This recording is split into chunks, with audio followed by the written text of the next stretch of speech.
Assalamu alaikum, peace be upon you. This is another episode of JAMS Football Power Rankings and more. I'm Kyle from the Titans, and this is I'm Haarris from VS. the two bottom feeder teams for this week. Both of us lost. Was it 18-0 you guys lost? It was worse than that. It was worse than that. I don't even want to say the score. We lost something like 18-0. It might have even been more for us. But anyway, let's get right into the power rankings for this week.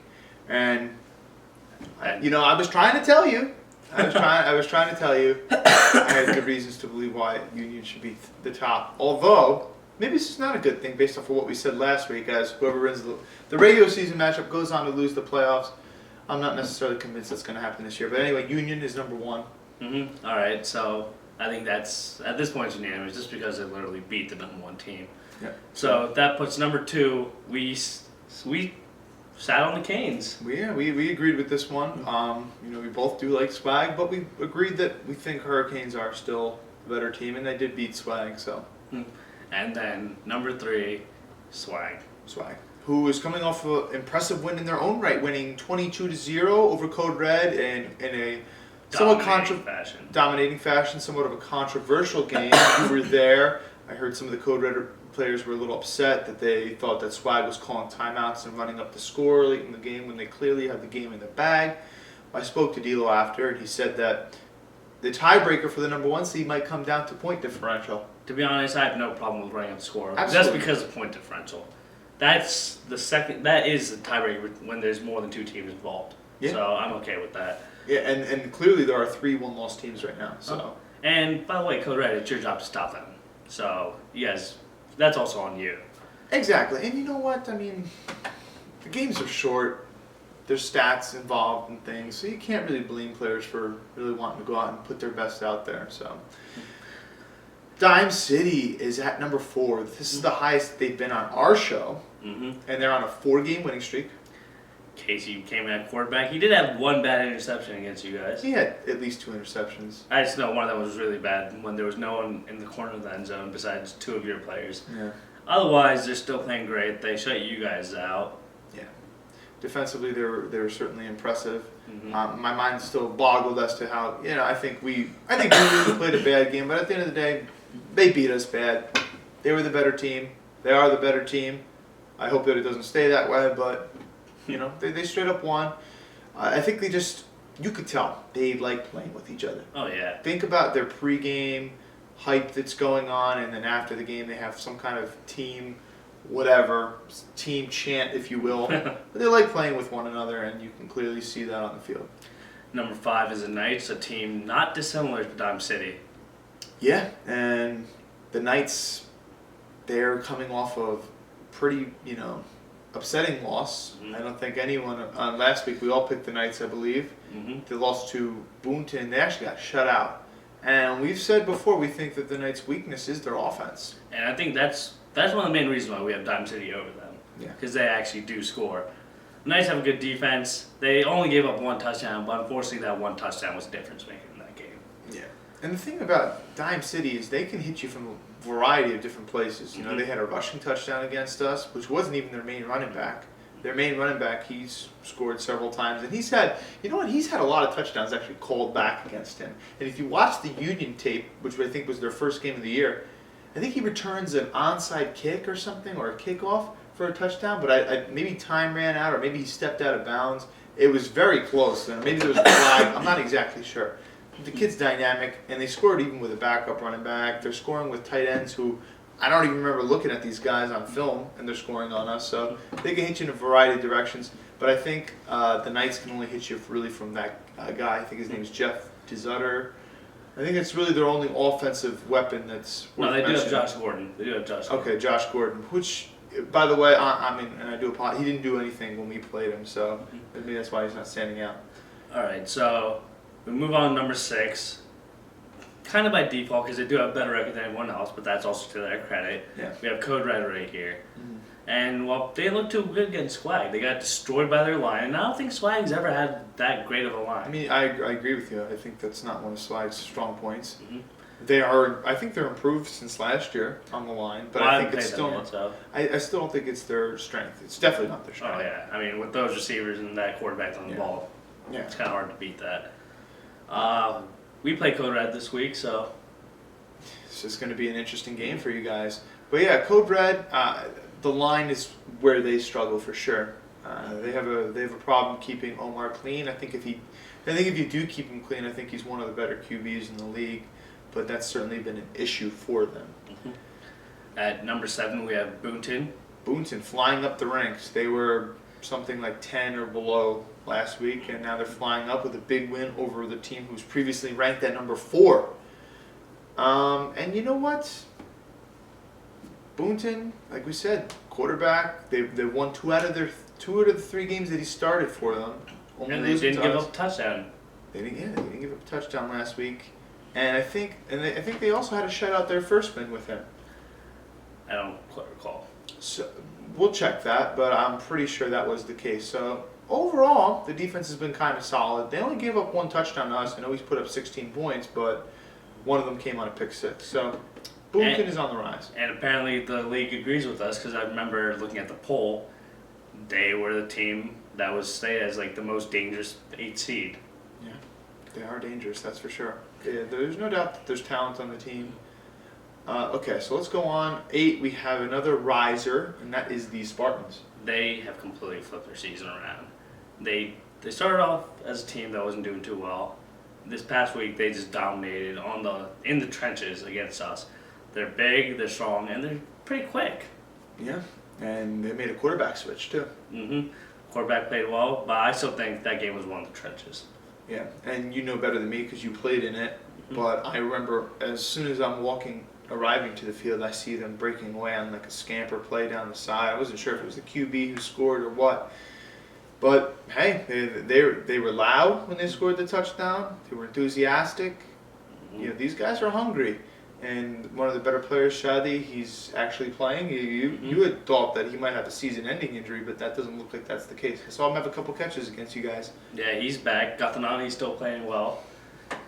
A little shifty guy, quick guy. He burned us on the first touchdown, badly.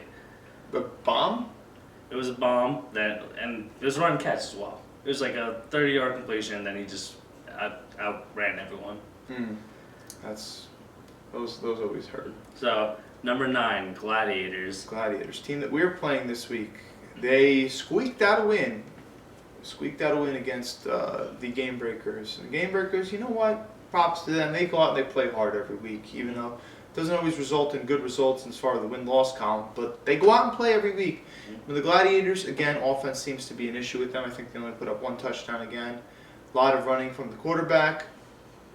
Anything you want to add? You've actually played them. I haven't played them yet. Well, I still think they're a good team.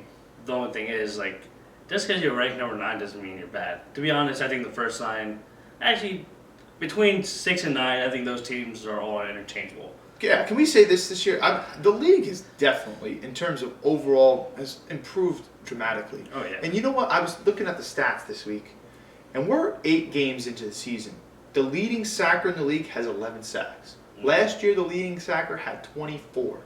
And you know what? And I think that's because you've had some really bad teams last year that just were putting guys on the line that had no business being on the line. Could not block, didn't understand how to block. And this year, you actually have a lot of solid lines, people that know what they're doing, and it's more tough to get sacks this year. At least, I think. So I think the overall talent, I think that's just a small little piece of evidence that shows the overall rise in talent in this league. Well, I believe we lost 2 teams this past offseason. We lost GPAC, we lost Khalifa's, and our Jets. Okay, so 3 teams.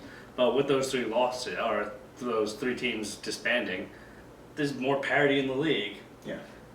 Except for the top 3 spots. That's still very top-heavy. But in the middle, each team is interchangeable. It's any given Sunday out there. Yeah. And even Dime City, it was week 1, different quarterback. They only lost to Union by a touchdown. So we'll see what's going to happen about Dime City. They're hot right now. Okay, and then we have 10. We have Haarris was saying we should flip a coin. This is between our team. His team did beat our team. Our team has the better record. By a tie Over the Gamebreakers. Which, by the way, you guys did beat them, but you also let them score 20 points. So Yeah, but you still tied with them. You didn't even score any points. We had 10 guys, but that's not an excuse, though. We already said that's not an excuse. But anyway, so Titans barely has the edge in this one. You know, I saw Omar's post, and he said, which team's going to show up? The team that beat Boonton, or is it going to be the team that played Dime City? And that's the question that I have for all you guys on my team. Which team is going to show up this week? I know I'm going to come ready to play, and I believe that all you guys can do the same, and I hope that you do the same. But, yeah, so we've been very inconsistent. Well, moving on to us, it's been a tough stretch. It's 5 in a row now? Or I've lost track. That's how bad it is. you guys are 2-6. You start off 2-1, so it's got to be 5 in a row. Yeah. We're just not getting it done. The past 2 weeks, we've just been slapped. How depressing is it that your two hosts of the show are on teams that are the bottom 3? Yeah. You gotta step it up, man. Well, we do. But there's 2 weeks to go out and, you know, maybe make some noise, potentially maybe play spoiler if we get some help. I don't think we're mathematically eliminated yet. No, neither are we actually, but I meant both of us. yeah. So it comes down to tiebreakers, which is point differential. And that's also assuming we win out. And then there's a whole lot of stuff that has to happen. Who's your last 2 opponents, if I may ask? We play Code Red this week and then Swag at the end. Unfortunately, this isn't the NFL where players get benched for rest. So we're going to have to beat Swag outright. Can be done. Yeah. Can be. And not only do we have to Hey, beat listen, these if you two guys teams play the way you played against Union and the Canes. and the Canes, you guys can win out, man. You guys are also really inconsistent. I think that's a common theme between the two of us. Well, either way, neither of our playoff testings are in our hands. There's a whole lot to happen. Whole lot that's happened, which is going to make it very interesting. Very interesting for sure. So, And then last place, Gamebreakers. They did play better this past week. they're getting better. We're seeing improvements. So they're not as bad as they were when they started, I guess. Well, that was week 1, but then throughout the weeks between, they weren't that good. Yeah, they've had some really bad. They do have marked improvement. And they scored 8 points against Swag, which, you know, Swag shut a lot of teams out this year, so being the Gamebreakers, you know, scored 8 against them, I think is, you know, something to be, you know, said for. So let's move on to the rapid fire pick'em for this week. Let's go on with the first matchup, Swag versus the Knights, which is certainly a very good one. 2 top 5 teams. And well, it's Saturday morning game at 8 a.m. Both teams do show up, so attendance isn't an issue. And this is at Torpy, though, which is more of the Knights' home field. I mean, I don't really know how we could say that. I don't know how scheduling works out. That's just. Well, from what I've noticed, we played Knights in Torpy. You played Knights at Torpy. I've seen Knights play Gladiators at Torpy. I think that's just how our preference goes. Yeah, so I think it's preference. Ahmed Gebel, their captain, he's more of a Central Jersey guy himself. So I'm assuming that most of Knights games are at Torpy. And we know Swag for sure, their home field is Riverside County Park. So. Oh no, the preference goes by days you can play. Yeah, I know, but all the Saturday games are at Torpy. Yeah. All the Sundays are at Riverside. Okay. So but anyway, I don't know if that makes a difference in terms of, obviously crowd noise or anything like that doesn't play a factor at all. But in terms of attendance, could it play a factor? We've seen Manny come late to games. Is he going to come late to this game? I don't know. We're speculating. So who do you have in this one? I'm going to go with Swag. I just don't think Knights can put up enough offense to keep up. That's really the big difference maker. The Knights do have the defense to kind of slow down Swag. Their defensive line should be able to dominate their offensive line. Yeah. I don't know too much about their secondary just because, well, I'm a line player. But I think their defensive line can hold back the quarterback for a bit. Okay. But I still pick Swag in this one. Sounds good. All right.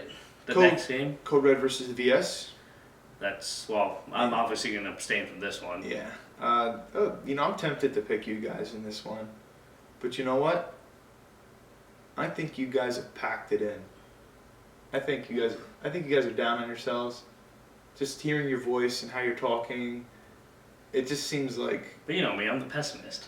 You are the pessimist, and I don't know if that bodes well for the confidence that your team has in you and the confidence that you have in your teammates.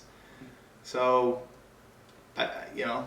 prove me wrong. I hope this serves as motivation, any VS players out there that are watching this. But I think you guys have packed it in, and you're on to thinking about next season. At least some of you guys, which is not good. So I'll go Code Red. I just want to say this. I think Code Red's a very beatable. I think they're 4-4 right now. I think Code Red's beatable too, and I think there's something about 4-4 here. I think that's correct. Yeah, so I think they're fifth in the standings, but I think they're one of the most beatable teams out there. Their defense isn't as good as Dime City's or Knights. Their offense is, I put it actually between Dime City and Knights as well.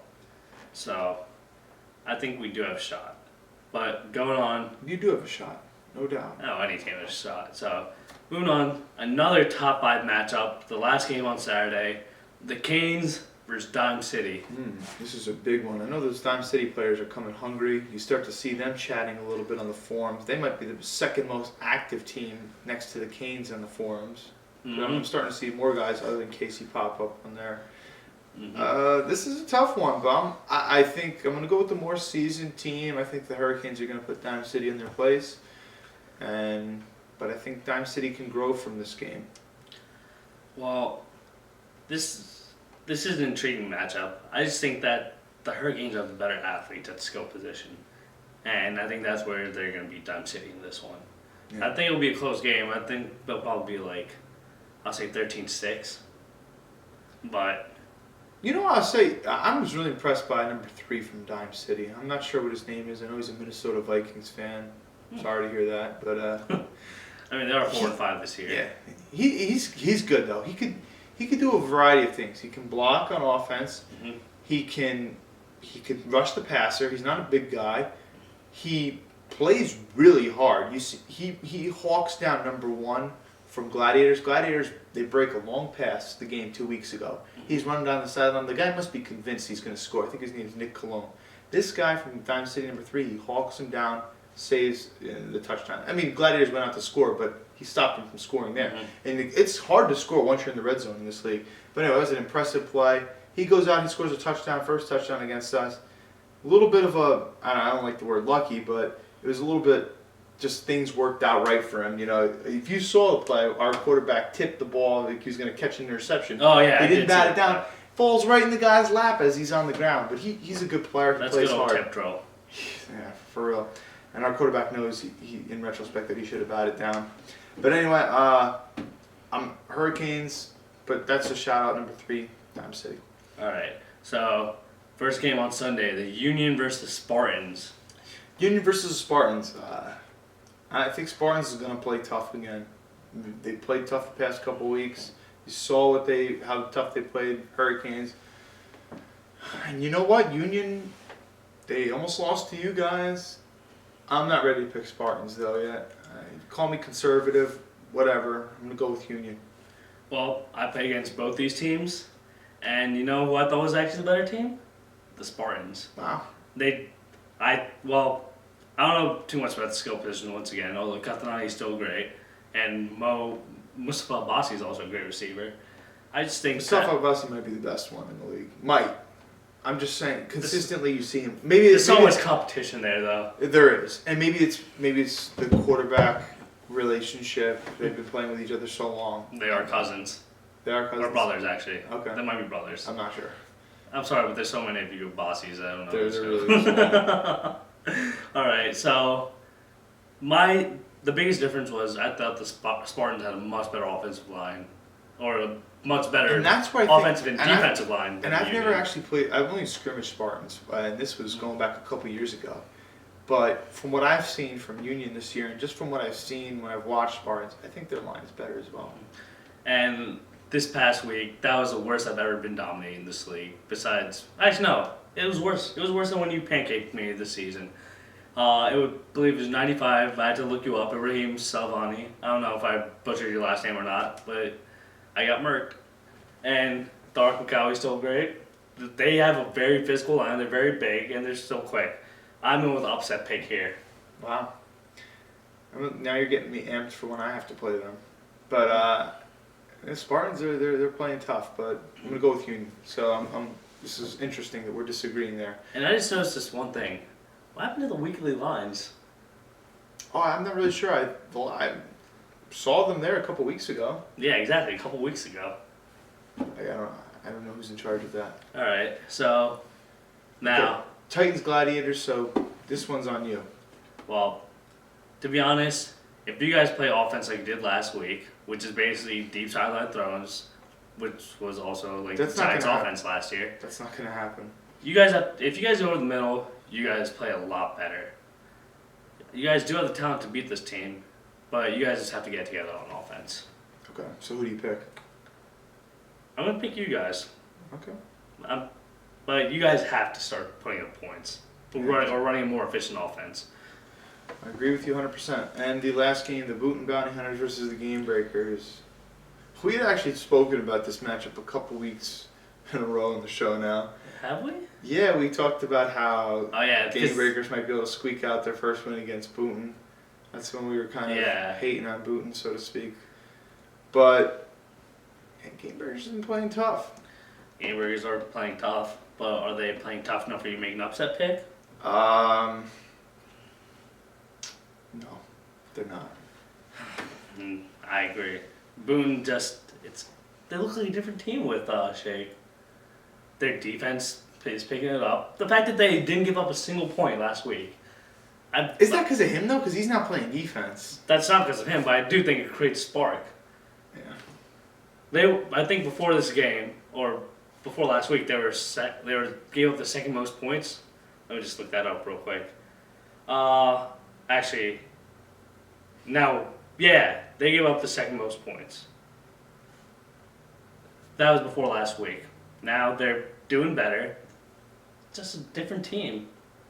I'm smiling because you guys have now given up the second most. Shut your mouth.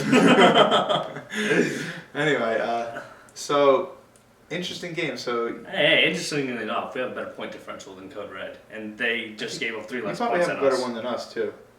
Point differential? Let's see. Titans. What's the point differential? You have minus 46 or 48. I can't really see that probably. They just smudged up my screen. Yeah. We're at minus 39. Okay, so I guess you win that one. But anyway, any closing remarks, statements, concerns before we close? This is a win or go home week for a lot of teams. Yes, it is.